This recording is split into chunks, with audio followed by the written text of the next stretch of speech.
Hello Internet, my name is Eder, and welcome to another episode of Film Editorials. The topic of today's video is the film I have been most excited for all year long, hands down, and that is Rogue One, A Star Wars Story.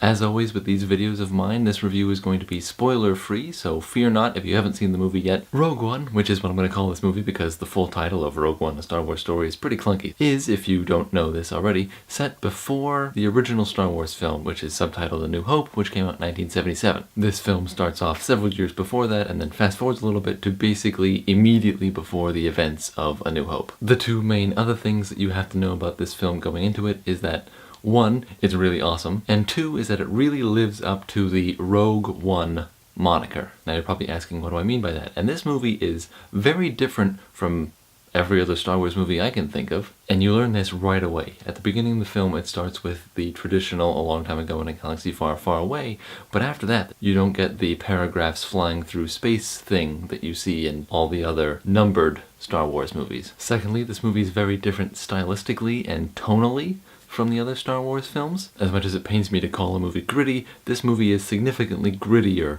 than the other Star Wars films. Case in point, there's always been this seedy underbelly to the Star Wars universe, specifically gangsters and that kind of stuff, but in this film you get to see kind of the seedy underside of people who would normally be the good guys in Star Wars stories, and these good guy, bad guy labels get a lot more nuance. I don't think this is a problem because these nuances enhance the universe. It makes it feel more realistic. It also makes it feel more lived in, which has always been a hallmark of the Star Wars franchise. And honestly, it makes the film more science fiction, with themes that we can relate to real life. Some people probably aren't gonna like these nuances, these shades of gray, these good guys doing bad things to accomplish good ends.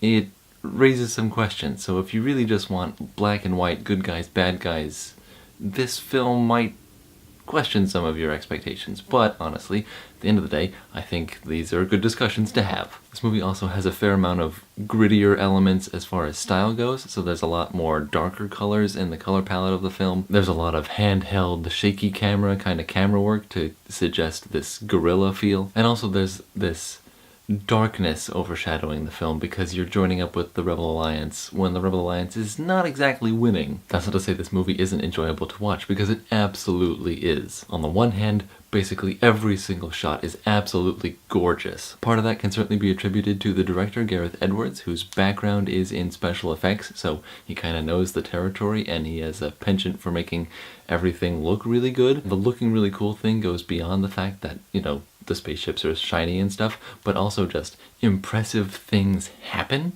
and some really impressive, visually striking things occur, and I also really appreciate those. Also, there are really enjoyable characters, such as Alan Tudyk's K2SO, the reprogrammed Imperial droid, who, during his reprogramming, got a sense of humor. He's probably my favorite new character they've added to the franchise. That character is not the only good one, however, as basically the entire cast is phenomenal. Whether it's Felicity Jones' Jyn Erso, Diego Luna's Cassian Andor, Donnie Yen, Ben Mendelsohn, Riz Ahmed, Mads Mikkelsen, they're all fantastic. And those are just all the new characters. There are actually some familiar faces from other Star Wars films that you'll recognize. There are a couple of familiar faces, however, that through time or because of death, the actors are no longer around, so they had to digitally recreate these characters, and that has some mixed results. Some work better than others. Usually it's pretty good, but there are a couple times where it's a little uncanny valley. There's also one very familiar voice in this film that any Star Wars fan is going to recognize immediately, and that brings me to my next point, which is Vader is amazing. Every scene Vader is in is absolutely fantastic. Like, show-stopping, scene-stealingly amazing. Just, oh my god, they're perfect. As far as complaints I have about this movie goes, the first third is kind of slow. You get the sense that they're really setting things up and it doesn't quite lock together as well as they want it to. It pays off at the end of the film.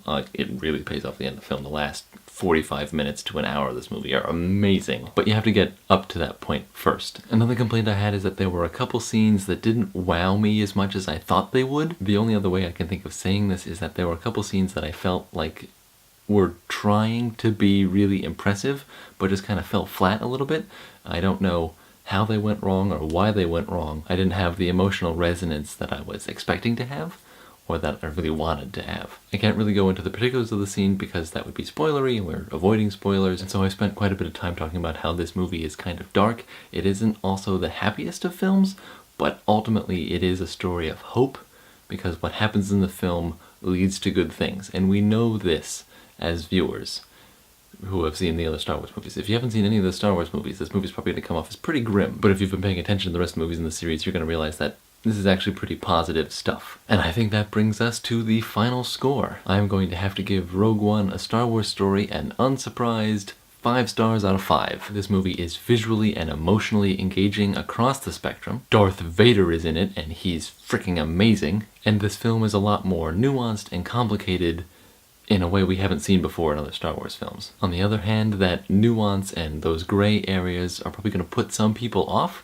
which is a totally valid opinion. I think it still worked for the movie, but that's up to you. The movie has a bit of a slow start, but like I said, once it gets to the halfway point, it really kicks it into overdrive, and some of the digital resurrections they do are less successful than others. No, I don't just give a Star Wars movie 5 stars because it has Star Wars in the title. I really do think this movie was excellent. Okay, I think that's going to be it for today's video. Thank you for watching. Please don't forget to like, favorite, share, subscribe, follow me on Facebook, Twitter, and Snapchat. Leave a comment down below with your favorite character that they've added to the franchise here. Like I said, mine was K2SO. I'd be interested to hear your thoughts. I have a feeling that a lot of you are going to type K2SO, but that's just me. If you'd like to see more good news on the internet, head over to my friends at The Good News Review, tgnreview.com. They post substantive, positive news stories, and if you like good news, you're going to like it over there. Thank you for watching. I will see you guys next time.